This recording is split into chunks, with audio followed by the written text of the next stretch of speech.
লোক এসেছে, আসে নাই ইমাম আবু হানিফা, আসে না আধা ঘন্টা 1 ঘন্টা 2 ঘন্টা পরে আসছে। নাস্তিক বলে, এই তোমাদের ইমাম যার কোনো সময়ের জ্ঞানই নাই, এর সাথে কিসের তর্ক? সাইয়েদানা ইমাম আবু হানিফা বলে, ইনদি উযর, আমার ওজর আছে। কি ওজর?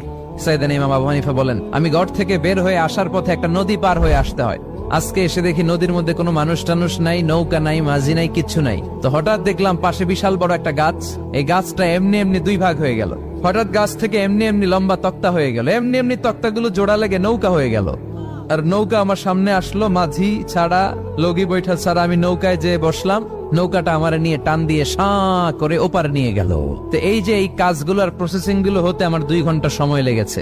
নাস্তিক কয়, তখন ইমাম গাঞ্জা খাইছে, মাথার তার ছিঁড়া গেছে, নাহলে কোনো সুস্থ মানুষ এই কথা বলতে পারে? এমনি এমনি নাকি গাছ ভেঙে তক্তা হয়, এমনি এমনি নাকি তক্তা লেগে নৌকা হয়, এমনি এমনি নাকি মাঝি ছাড়া নৌকা চলে?